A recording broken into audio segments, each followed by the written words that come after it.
Welcome to the Having It All podcast, the show about what it takes to live an abundant, loving life.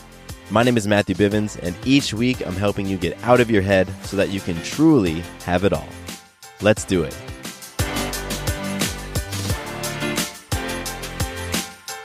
What's up? What's up? Matthew Bivens here. Welcome to the podcast. I am super thrilled that you're hanging out with me here today, and I hope that you're having just a fantastic day. I'm sending you love. I'm sending you light.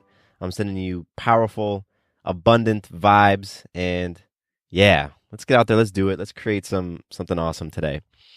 I'm excited. I have a cool episode for you. I am sharing with you I guess not an interview, but it's a conversation that I had with my friend Paul Colaianni.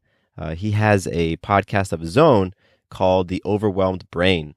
And every couple of weeks, Paul and I get together and we talk about topics, we answer questions, and we just hang out. And so today's episode is one of those hanging out sessions with Paul. And so I'm excited about that. And let's kick it off, though, with a little bit of magic. I know that you all have been creating tons and tons of magic in your life.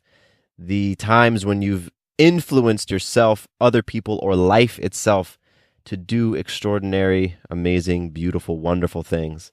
And so that's what I want to recognize. And so for myself, my magic for this week has been, I've influenced myself to do something pretty simple, I think, but it's had a great impact. And that's connect with people over the phone. So a lot of times when I'm connecting with folks, I just like to text or email. And phone for me is reserved for I don't know, if there's something urgent going on or you need me right now or I don't know, something like that. That's when I pick up the phone. But this week, I just started reaching out to people during my car rides, when I was at home. When somebody would come into my mind, I would immediately pick up the phone and call them. And it was very cool to experience people's reactions when I did that. So I called one of my buddies, Fred, and I hadn't spoken to Fred in a few weeks. And he was on my mind, so normally I text him, but I just picked up the phone and called him. And his reaction was he thought maybe something was wrong. He said, "Hey, Bivens," because he calls me by my last name. He calls me Bivens. "Hey, Bivens, what's going on?" It was sort of that that questioning response. What's going on? And I just said, "Nothing, just calling. You were on my mind." And it was very cool to hear how he shifted in his tone. And that's what happened with everybody I called. I called friends, I called family, I called clients. Whenever somebody was on my mind this week, I took that as a sign that, I should reach out to them and I should connect with them. I didn't have any agenda. I just told them, "Hey, you were on my mind." And, sometimes we chatted for 2 minutes, sometimes we chatted for 30 minutes. That was very cool for me to do. It felt great to influence myself to do that.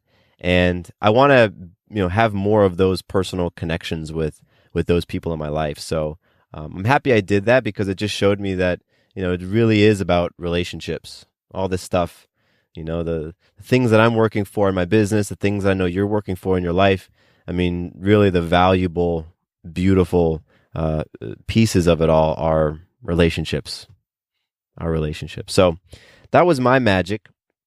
And you can check out all of my magic on the Your Day Balance Game app. If you're on there, you'll see my magic, and I want to hear your magic. So jump on the app and share it so I can see it, so I can be inspired by it. So I want to give a little bit of listener love now, and you all are so fantastic, man. When you reach out to me, it brightens my day. It really does. And just again, that connection, right? Connecting with people, connecting with souls. Heart to heart, man, that's a powerful thing. That's a huge, hugely amazing thing in my life right now in this season, connecting with folks. And so got a really great email from Tiffany, and Tiffany, you reached out because you connected with the episode I did about growing up biracial, and, you had a similar experience. And I appreciate you reaching out and sharing your story, Tiffany, because, I think that you listening can get a lot from that type of episode, even if you aren't biracial. It's the idea of growing up questioning yourself, growing up a certain way. And then at some point when others start to question you, when others start to not approve of you, you start to not approve of yourself. and the impact of that. So whether or not you're biracial or anything, I know you can connect with some of those feelings because I think it's things that we've all felt. So Tiffany, you really connected with it, and I appreciate you taking a minute out of your day to just email me, reach out, share your story, and yeah, it's a beautiful thing. So Tiffany, I thank you so much.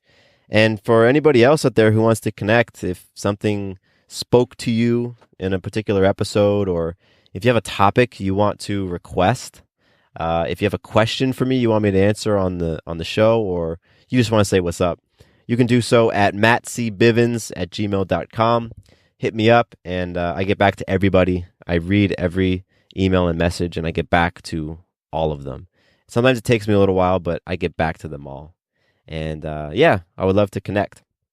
Now, I got a couple of announcements before I intro this upcoming episode.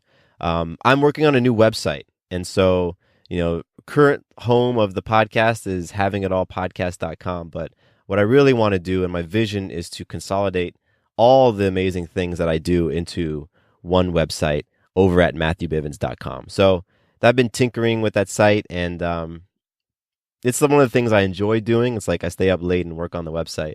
So it might take me a little while, so you might have to wait a few weeks before the new site is up and ready. But what I did add, and what is available, because a lot of you have asked for it, is the abundance benchmark. So at matthewbivens.com right now, when you go there, you can download my life scoring tool called the abundance benchmark. And what the abundance benchmark does is it allows you to get a very clear and very authentic perspective and viewpoint on your life, feedback on your life in the 6 F's: faith, family, friends, fitness, finance, and fun.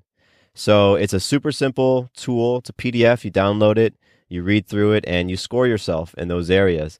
And then depending on your score, you're going to have some recommendations that you can do to kind of enhance your life in any areas that you feel that you want to step up in. Or if when you go through the benchmark and you notice, wow, I was a lot lower in finance than I thought I was going to be. So I give some resources so you can work on those areas. And it's one of those things where the adage, or what, I don't know, what is it, a quote? Is it I don't know. But people have said you can improve only that which you measure. You can only improve the things that you measure. So this tool, the Abundance Benchmark, is going to give you the ability to measure your life in the 6 F's so that you can identify your weak spots. And once you're aware of them, well, now at that point, you can begin to do something about it. Because who wants to live in that state of denial or that state of ignorance, right? The experience when you're in denial and when you don't know, that experience is much more frustrating, much more challenging, a lot of times much more unhealthy than when you know what's going on, when you're aware of what's going on, and when you're being proactive to make some shifts. So all of that is what the Abundance Benchmark will do for you. It's totally free. Go to matthewbivens.com. It's right there on the homepage, and download it. Yes. All right. So let's get into what today's episode is all about. Like I said, my buddy Paul Colaianni and I, for the past few months, have been meeting up at the coffee shop in our town here in Georgia, and we just talk. We talk about topics, we read listener emails, we answer questions. So this is one of those instances, and it's cool because you'll hear the coffee shop in the background. And we are answering a question on this one from a guy who self-identifies as introverted. So he had questions about, he wants to learn some general life lessons. He feels confused about what he wants to do in his life. He's deeply introverted. He feels lost and is just trying to identify, what he's all about in that true, authentic self. Doesn't feel like he has a direction. So Paul and I talk about it, and we talk about things that we've done in our lives to address those challenges, and we just give some advice and some feedback. So that's today's episode. I hope you truly, truly enjoy it and get something out of it. I have a lot of fun chatting with Paul, and I have more of those episodes coming up. All right, with no further ado, check out my conversation with Paul Colaianni. The email I just showed you, I didn't prepare you for this. So in all transparency, I have more forethought on this than Matthew does. But I'm going to go ahead and read this because it's an interesting email. that really has to do with how I framed what we were talking about just earlier, or this will be kind of the pre-frame for what we're going to talk about now. And somebody who names himself Anonymous Introverted Guy says, "Hello, I appreciate the work you do for helping fellow human beings find meaning in life through your podcast medium. I've so far enjoyed a small handful of podcasts, mainly pertaining to life lessons and depression. You definitely come across as a kind voice, someone who's understanding and sincere." Thank you, Anonymous Introverted Guy. The little nuggets of cheesy humor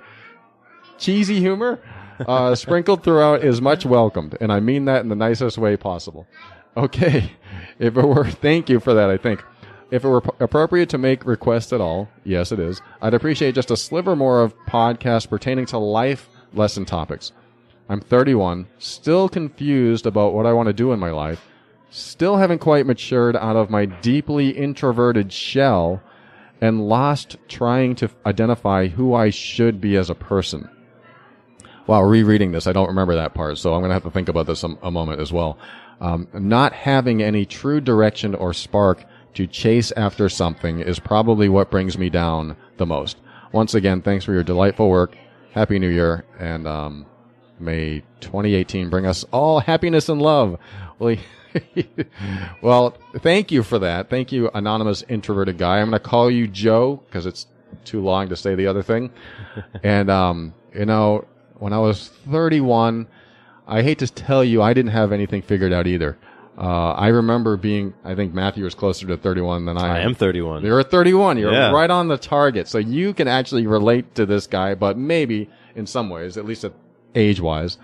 In a lot of ways, because when I read the name, I'm like, oh, that could have been me writing this letter, because I in many ways consider myself introverted and have, at least in the past.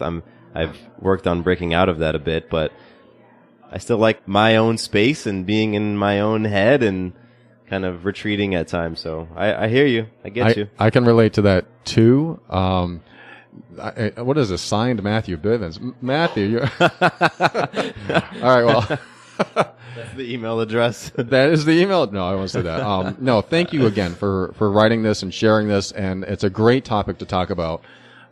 As a 48-year-old guy, it's funny to think about. I'm 40. I feel like the same age as Matthew, but I'm actually, 17, 18? I mean, I'm older than him. I can almost, oh my God, can I be your dad? If I had you at 18 or 17? At 18, maybe, oh my yeah. God, that's weird.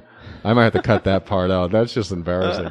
But as a 48-year-old guy, I can look back. Actually, I'm 48 this year. As a 47-year-old guy, I can look back throughout life and see or remember some of the things that I did in life that really changed who I became, how I showed up in the world, and what made me happier, what made me more comfortable, all the things we were talking about, what made me more peaceful.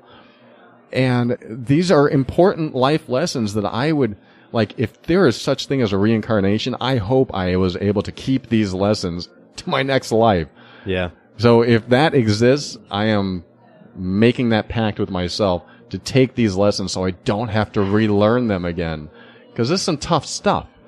Especially when you come out of a dysfunctional home, if you had any type of trauma, any type of abuse, any type of neglect, anything that really stuck with you, that you brought into your adult world, that you brought into your adult relationships, and that you just ruined a relationship that you didn't want to ruin. You ruined a job that you didn't want to ruin. You carry around hurt. You carry around pain. And there are things that I've learned in life, and I'm sure Matthew has as well, that really shifted my life. And Matthew, you said you could relate to this. Can you still relate to this person's perspective even today? Absolutely. Okay, so before I came here today, I was having a meeting with my wife, who's my business partner, and two friends of ours who they operate a business as well, husband and wife team. And they've been coaching us on different things so that we can take our business to the next level. I'm in the car driving with my wife, Sarah, and I'm also considering hiring a business coach for myself.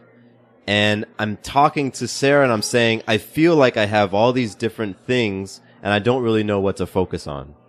So Joe, anonymous introverted guy, talks about, not really having a true direction and just wanting that spark to really focus on. Just earlier today, like I said, like I have different interests, which I have pursued to a point and created something out of. But then I have this feeling, I have this story in my mind that there needs to be a single thing that I focus on and that I'm known in the world for that single thing. I think back to, I don't know the guy's name, but he started the foundation called Charity Water. And I remember hearing his story where he was kind of feeling lost and doing all these different things in his life. And it took a few setbacks and breakdowns for him to figure out that he wanted to bring fresh water to developing countries. And for some reason, that story stuck in my mind as a person who found one thing and focused everything on the one thing. At least that's how I perceived his story. And that was sort of what I felt needed to happen in my life. That if I didn't have one single thing, if my purpose wasn't to make sure every kid had a pair of shoes or, make sure that whatever it is, if I was divided or if I felt like I had multiple interests, then I was lacking direction. I still carry with me that story. So as I'm going through my life right now and I'm talking to a business coach who's here to help me level up and do the things I want to do, I'm still in this position where I'm thinking I don't have direction because I enjoy my personal development podcast. I enjoy my home birth podcast. I enjoy teaching people about podcasting. I enjoy coaching people on fitness. I enjoy running fitness classes. How could I possibly I obviously don't have direction and focus because I enjoy 5 different things and I could see each one of those different things turning into my quote unquote career.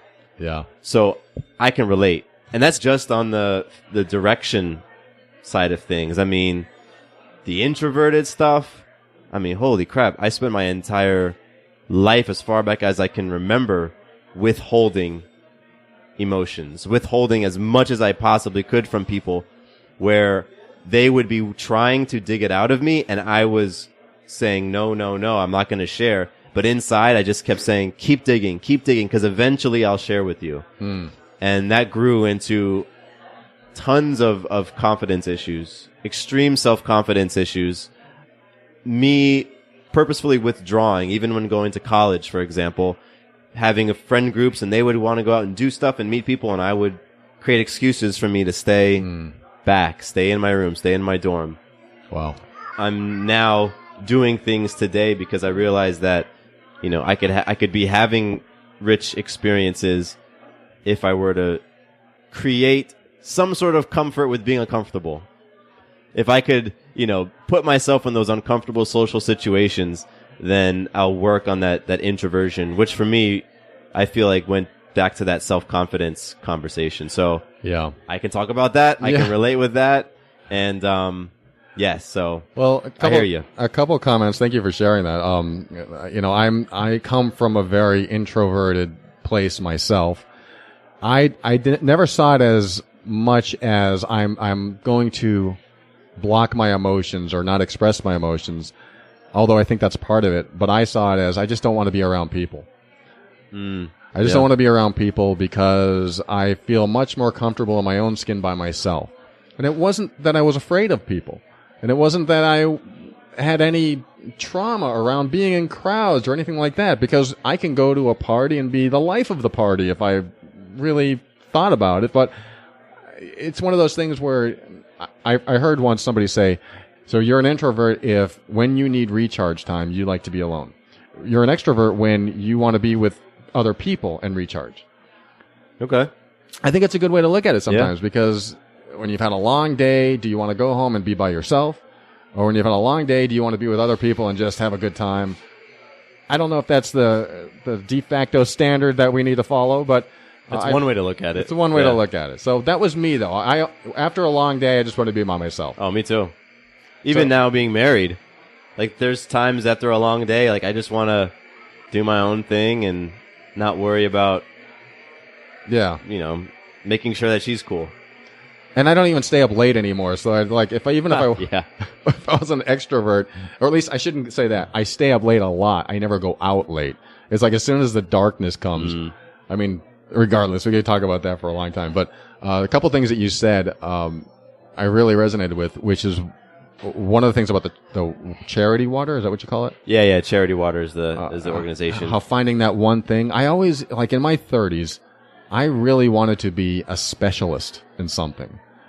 I thought it would be cool to be the guy that everyone came to and say, Paul knows that. Let's go to Paul. I think that, it's a little ego in there, but that was how I felt. It's like, I knew a lot about a lot. So I was a jack of all trades. I knew a lot about this technology. I knew a lot about this. I knew a lot about that. And so I didn't have much direction myself. So the fact that you said that made me remember that I wanted to be a specialist. What if I was the guy that was specifically the expert in this? Because when you're the specialist, then it feels more purposeful. It feels more meaningful. It feels like I know this inside and out. And when people come to me, it fulfills me in a way because they put their trust in me. Is that from over there? Oh, okay. I think so. Thought that was your phone. And that really was my direction. I was like, okay, what can I be a specialist in? And so I was in the IT field for a while. And then I decided to move into coaching and see what was that about, because I learned so much about human behavior and starting to heal from my own dysfunctional past. So what I would recommend to Joe, from everything that you just said, Matthew, I know you're not really Joe. I'm not. I think you are. But what I would say to him is that, what I would say to you, Joe, is that find a path that you desire most, first of all. And that might have to do with looking at what you value most. I talk about values a lot on my show. What you value most in life. Like, for example, I value having time off to myself. So if I got a job, or if I, was around a lot of people a lot of time, then that value would not be fulfilled. So I have to look at that and go, okay, if we're talking about work, should I get a job that has a lot of people in it, that has a lot of interaction with people? Or am I kind of like a hands-on, by myself guy? I want to sit by my computer. That's something to know about yourself. You look at your values and figure out what's most valuable to me. Because as soon as you come out of alignment with those values, then your happiness starts to wane. Then your comfort in life starts to wane. Then your peace starts to wane. And you don't feel as purpose, like you don't feel like you have as much purpose or as much meaning to your life, because you're on a path that just seems like you have to do it instead of just doing something that you want to do. But sometimes you don't know what you want to do. Like you said, I'm kind of lost. I don't really know what are my life lessons here? What should I be doing instead? I think it's important to just get in alignment with what you find most important in your life, and those are your values. I think that's a big step, because that's your foundation. Once you know what's valuable in a relationship, I want to be respected. I want to be with someone who's honest. I want to be someone who makes me laugh. If those values aren't met, you're not going to be happy in the relationship. So if we're talking life lessons here, one of my life lessons is that I decided to figure out what was most valuable in each area of life, and then stay in alignment with those values. By doing that, I've had to give some things up that I thought I should be doing instead. Which is interesting, because here's a high-paying job that comes down the line, yet it doesn't meet my values for work. Yes, but it has a lot of money. And, it brings a lot of money to me. I could buy anything I want. I could live in a bigger house. Yes, but will I be happy there? Who cares? I'll have this money. I'll have this house. So what I decided to do, instead of following the money, instead of following other things that weren't necessarily in alignment with my values, unless money is like your top priority, which is fine, but it wasn't for me. I wanted to be happy, because I'm going to be working 8, 10, 12 hours a day. Then once I followed that path, it always turned out for the best. So if there was any question in my mind, like, this is the wrong path to take, as long as it's in alignment with my values, if I followed it, then it would turn out better than I expected, because I followed my values. So I think that's a valuable life lesson that I learned, is that you start following your values instead of I'm going to say this at a risk, instead of what you think you should be doing. Well, my dad was a doctor, so I should be a doctor.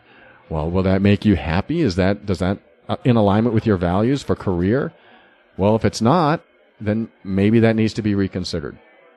So I think that's important. Matthew, when you think about, I see you're right. I'm going to give you a second. No, I'm cool. Okay. Matthew, when you think about other life lessons that have happened to you that really shifted your life in how you feel inside and how you show up differently, can you think of something that you did that you would consider a life lesson that shifted things for you? For me, if I was to... intentionality. I'm not even going to frame it. Being more intentional. And so what that looked like for me was realizing that things such as, what am I supposed to do in my life? What's my purpose? What's my direction? I would ask those questions and not follow it up with anything specific. I would ask those questions and then expect and want somebody else to answer it. So for me, being intentional about going out and finding those things that I found interesting, being intentional about uncovering, because I think it was a process for me to uncover what I felt lit me up, being proactive and intentional in those things really helped to set my ship in a direction. Because a lot of times I felt like I was just drifting around, like a boat its motor is cut off, just sort of life took me this way and things took me that way. But, and I'll get real specific with you, Joe, because when I read through, when Paul read your email and I was looking at it, there's really 2, maybe 3 things that stuck out to me. The introversion, which we talked about a little bit, but I have some other ideas on that. Figuring out what to do in life, and then feeling like you're lacking direction or purpose. So I'm going to go out of order. For the what to do in life, a few things helped because I was asking myself that question all the time. Coming out of high school, I had no idea what I wanted to do. And I had this belief, it was placed on me by all the people around me, that you need to figure out your major for college. And in my mind, that meant I had to figure out the rest of my life at 17. You need to major in something. So I went into college having no freaking idea. I picked engineering. My rationale, I enjoy math and I loved building Legos. I'm not kidding. That's really what sent me into engineering. I had no idea what engineering was. I had none. But to me, that's what I thought an engineer meant, and I needed to pick something because that's what I was told. You need to know what you're going to do. So I go into college, and for 4 years, I stressed about not knowing what I wanted to do when I graduated. I did it for 4 years as I watched my roommates specialize, nurse, architect, optometrist. They picked specialties because, like you said earlier, Paul, we value specialists. If you can put some letters before or after your name, my dad's a doctor. He's Dr. Bivens. Oh my gosh, he's a doctor. Like, we love specialists. So I felt like I needed to specialize. Spent 4 years stressing, which got me nowhere, right? So it wasn't until years later that I started to adopt this new mindset of exploration. I can approach figuring out what I want to do in life partly through a process of elimination. Let me explore. Let me try things. Let me start saying yes to opportunities, because what I was finding was that my fear, I was judging myself for not knowing what I wanted to do. I had this fear about it because I felt like I was going to be lost and I was going to be a failure. And that really shut down any curiosity and any sense of exploration in me. Oh, wow. All of that stuff it wasn't there. So I started to slowly shift and start to explore and be curious and start doing things like trying different jobs, saying yes to different projects that came my way. And if something was presented to me, an opportunity, I would go for it. One of the biggest opportunities came in grad school. I went to college for 4 years, took a year off, didn't know what the heck I wanted to do, worked retail for a year. Then I figured, in the future, I'll be working in a business, so why don't I go to business school? That's what I did. Everybody else, okay, 90% of the kids in my class, business school to them was extending their college career another year because they either didn't know what they wanted to do or they didn't want to get into what they felt they needed to, which for a lot of them was law school, right? So you just kept putting stuff in our way. So at the end of my business school career, the TA for my class said, hey, we're hiring new interns. I have this brand new startup company and we're bringing on an intern. Is anybody interested? I recognized, hey, this is an opportunity. Somebody is giving me an opportunity to try something new. I have no idea if I would like working in a tech startup. Let me try it. I said yes. And the rest of that took me on a completely different path. And where I am today and the stuff that I'm doing today, hosting podcasts and having my own business, has so much to do with being open to saying yes to something unknown. That's great. So for you, Joe, figuring out what you want to do in life, first of all, remove that pressure. We're all still figuring that stuff out. I mean, like, we're figuring that out. It doesn't matter what age you are. There's so many stories out there of like Colonel Sanders, who cooks his first piece of fried chicken in his 60s. And we know him as a KFC guy. He didn't get into that until his 60s. You know, and there's stories like that all over the place. So do your best to let go of some of that pressure. And then start to explore different things. Go to meetup.com. There's groups for anything you're interested in. Yeah. And just go check something out. You might meet somebody or something that sparks an interest in you that you didn't even know was there. You maybe didn't even know was possible, but it's part of that process. And in that process, you will also be addressing the introversion. Yes. Because me suggesting you go to meetup.com probably scares the crap out of you. Because if you're like me and you're introverted, the idea of stepping into a group of people that you've never met before is terrifying. And I know because I'm working on that. And I hate networking. I get terrified, even though I'm great at it. I like what you said about exploring options and just saying yes to things. I think I did that. I didn't do that enough in my youth.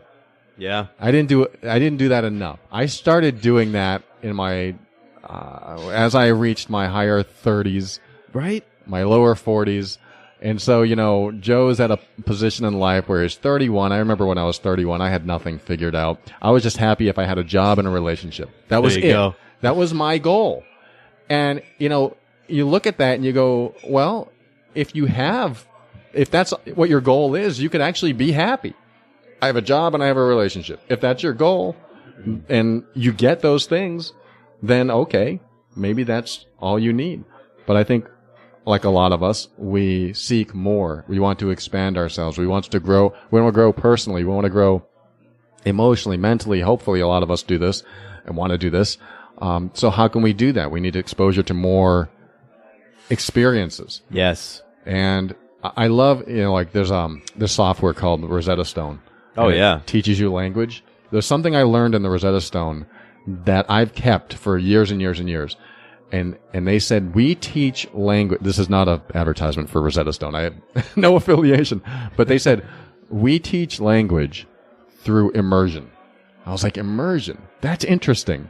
And then the first thing they taught was, and I don't know the language anymore. It's nothing against Rosetta Stone. I just never followed through with it. They taught me like the color red in Spanish, I think it was. Was that rouge or is that French? Rojo? Is that it? I think it's rojo. Well, they show like 4 pictures: a red car, a red apple, you know, a red dress, and all these different things.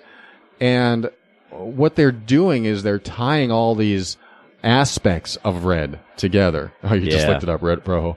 And when they do that, then you connect the visual, you connect the auditory, you connect this, and it is a total immersive process for your senses. Really, what's happening. So you're learning experientially. And when you learn experientially, you tend to remember it easier. It has more of an impact. It comes more natural.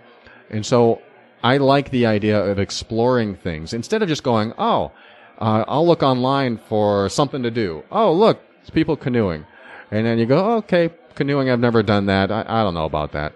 You don't know anything about it at all until you've done it. And when you do it, now you realize, oh, it's not just about floating around in the water. I have to learn how to do this, and it has to be a certain way, and I'm learning about balance, and I'm connecting with people, and there's all kinds of things that can happen just by exploring one single path. So I really just want to reiterate, I really appreciate that suggestion, Matthew, for the mere fact that an introvert, especially, may not be that type of person that goes out and explores these things because of, I don't know how to do that, or I might not be good at it. And I love often putting myself in situations that I might not be good at, or I actually may look like a fool. Because my girlfriend's a musician. She goes on stage. She has no problem doing it. I've played harmonica since I was 16, and I've always done it for myself, by myself, in front of no one, except maybe my girlfriend.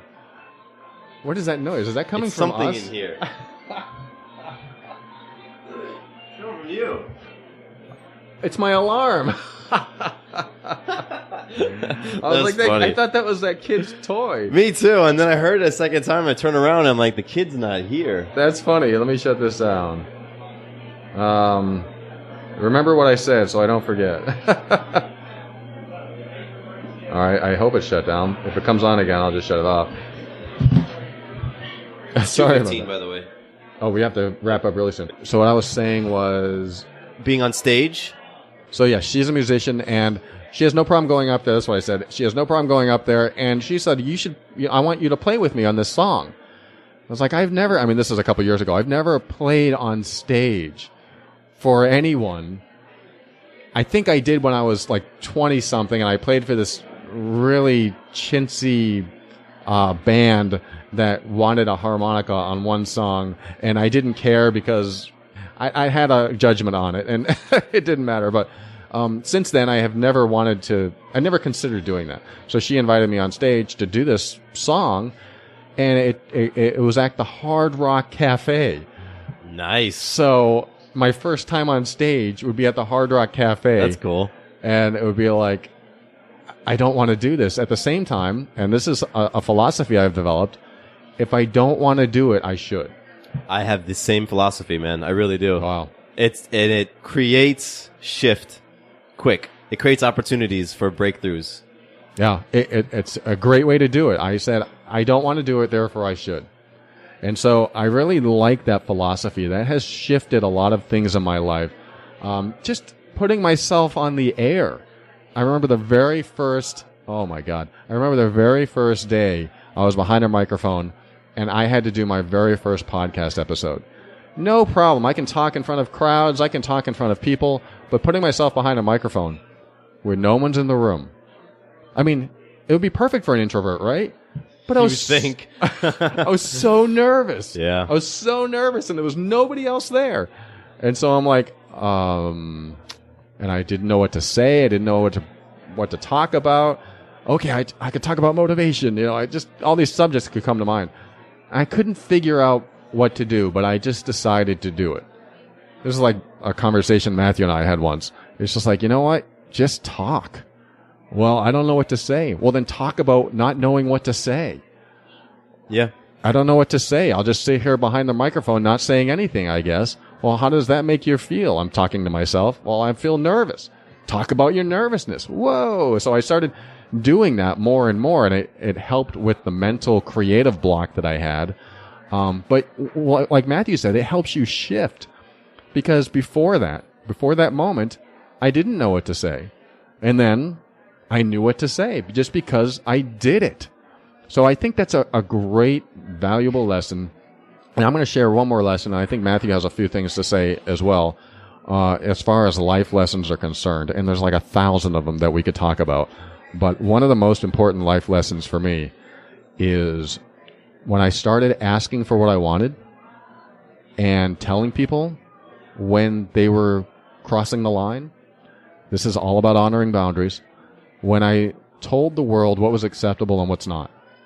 When I started showing up and being really clear on what was acceptable behavior for you to do around me or with me, and what was not acceptable behavior, my life changed. And that was the scariest step I've ever taken in my life, to be able to speak up for myself to a boss, to a partner, to a drunk stepfather.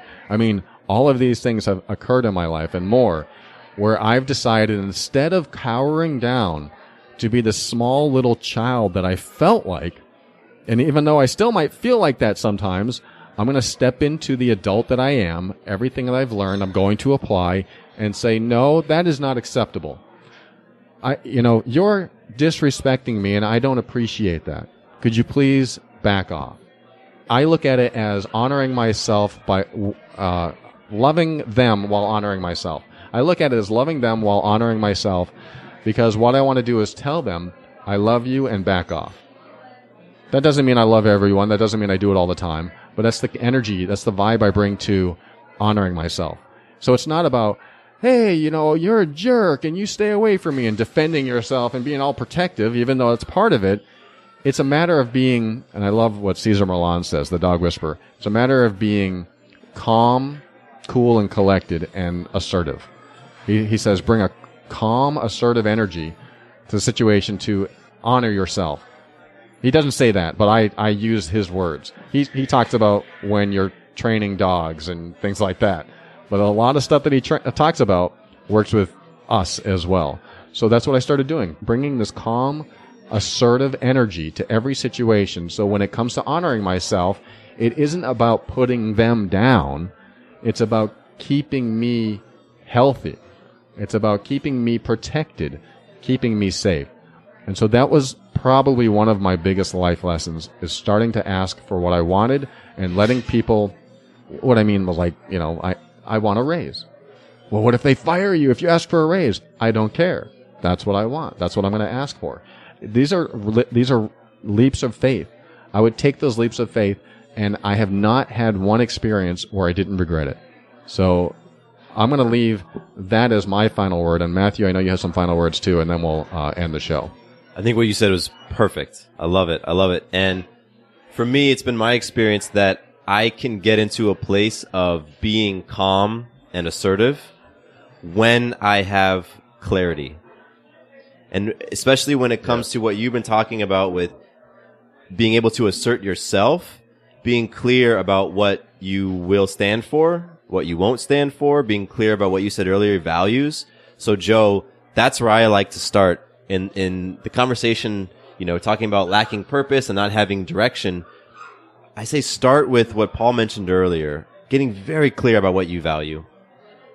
Understand what those values are in your life, what they mean to you, and what's the order. There's going to be some sort of priority to those values.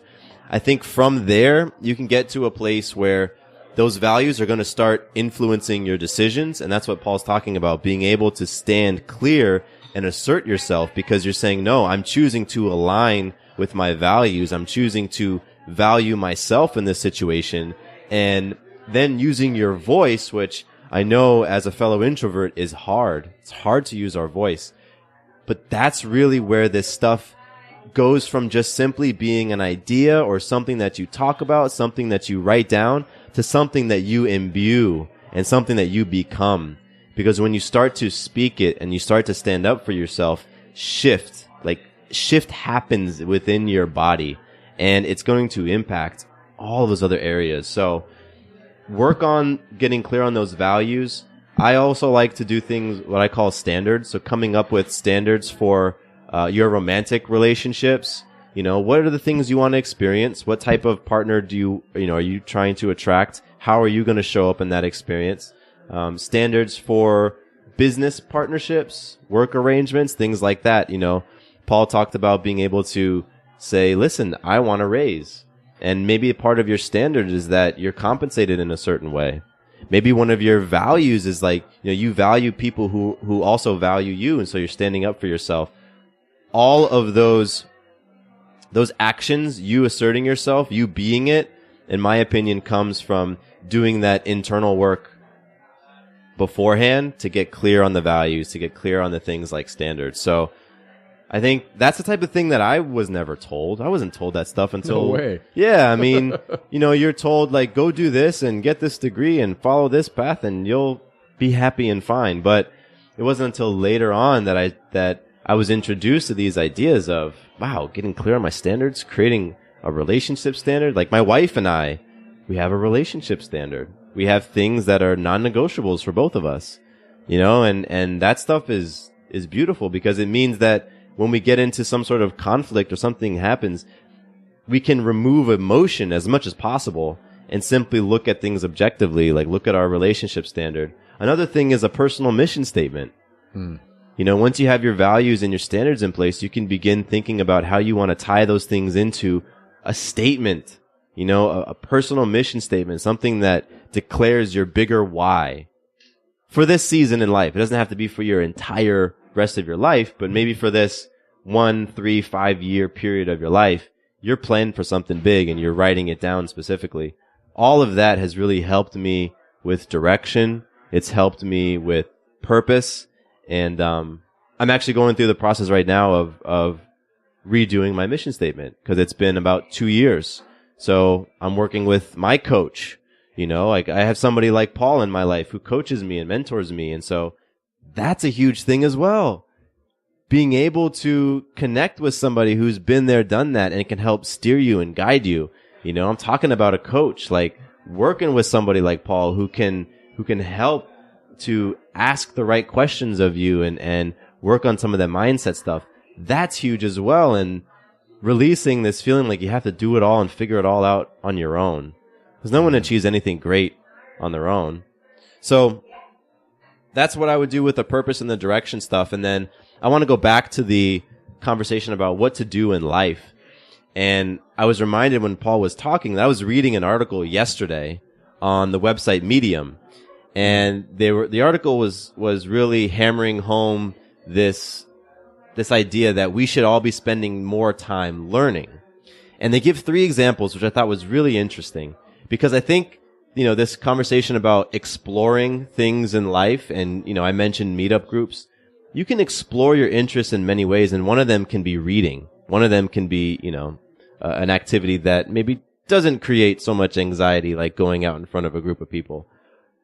And so this article talks about President Obama, Bill Gates, and Warren Buffett and their reading and learning habits while they were in their careers. So it says that Barack Obama would spend an hour every day reading while he was in office.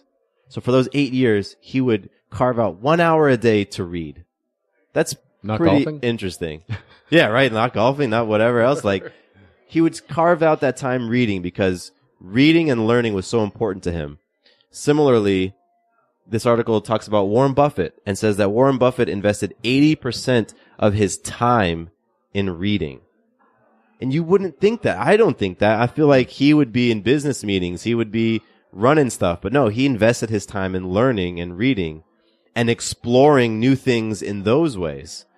And then Bill Gates, it says that the article says Bill Gates read a book a week during his career. So these are people who are high achievers in every sense of the word. And they're investing time in exploring concepts and ideas through reading. So that's something you could also do. And I remember, if I think back, there was a time when I was doing that more often. And that's something I want to get into more today. But I think back to when I would just dive into a random subject and just explore. And it suited my introvert tendencies. And for me, I remember diving into coding. I thought it would be interesting to learn coding. So I found a free coding website and I enrolled in a course and I just jumped in. You're talking about computer programming. Computer programming. Yeah. So learning HTML and CSS and stuff like that. And what's so funny is what came from that is I realized I don't love coding, but I do enjoy designing websites. And so then I explored what tools were out there to make websites. And I stumbled across some of these different tools like Squarespace and Wix. And for a few years, that was part of my business. Because I got curious and I built websites for myself. And then other people asked me about those websites. So I started building them for them. And like that was something I did for a few years. But that all came from just having this curiosity and trying something out. Yeah. So I'm sharing all this with you, Joe, because figuring out what you want to do in life, it can happen in a lot of different ways. You could tackle the introversion thing and the what to do in life thing all at once and go and join groups and meet with people. Or you could simply carve out time every day to read books. You could also meditate. I think that's really a powerful way to get clarity, is when you stop cramming your head full of stuff and you just find some peace and quiet. Because a lot of times we do have the answers, but there's a lot of different options out there. And, I think really the thing to do next is to just move in some direction. Pick one of the things we've talked about and take one tiny step towards it. And I think you'll start to feel like you have a little bit more control over your life, and you feel a little bit more proactive, a little bit more in command. And then just ride that momentum. One small act can turn into 2 small acts, can turn into 3, and then just keep moving forward, and you'll be awesome, man. You already are. Yes, and I'd like to reiterate, the reading books is a great way to learn something new, immerse yourself in what you're learning. At the same time, I do believe that, like you just mentioned, there's a point where you have an overload of information and you haven't done any applying. Oh, yeah, absolutely. So I did this for like 5 or 6 years. I read book after book on hypnosis and psychology and NLP, and I read everything I possibly can. I got certified. I went to classes. I immersed myself completely. But what was I doing? I was learning, so I love the learning aspect. It finally got to the point where I just stopped. I stopped reading and started doing. I might not have started doing for like a year or two, but I started doing because I had all the knowledge. I just had to trust that knowledge and go with it. Yeah. And be very experiential myself and do it. So I love the idea of that Matthew mentioned, both the external, the reading, the learning, and the internal, the meditating, the processing, the integrating that needs to take place after you learn, and then the external again of doing, the behavior, and having that form into whatever it needs to form into, shift into whatever it needs to shift into. Matthew started computer programming, and it turned into website design, and it turned into, who knows, podcasting, and every other thing that he's had come up in his life. And then suddenly your path appears. Because sometimes when we expose ourselves to the same thing every day, the path doesn't appear. We're doing the same thing over and over again. We're never exploring anything new. Path doesn't appear. So, yes, there's a pattern in what we're talking about today. It's a trend of exploring and immersing and being curious. And I'd just like to finalize this and wrap it up with something else you said, Matthew, which is value yourself. Because if we're looking at big picture, if we're looking at big level values and creating standards in your life and looking and writing up criteria and writing your mission statement, if it all comes from the same place of valuing yourself, what does that look like?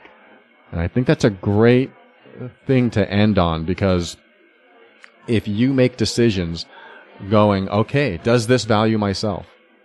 Because I tell you what, if you ask that question before you make decisions, then when you walk in to ask for that raise, you're not going to back down because you value yourself.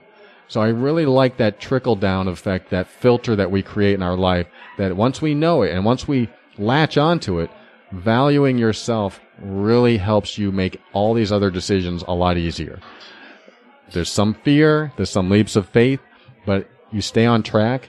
And I can't speak for everyone, but in my own life, every time I've stayed on track and valued myself, it's always worked out.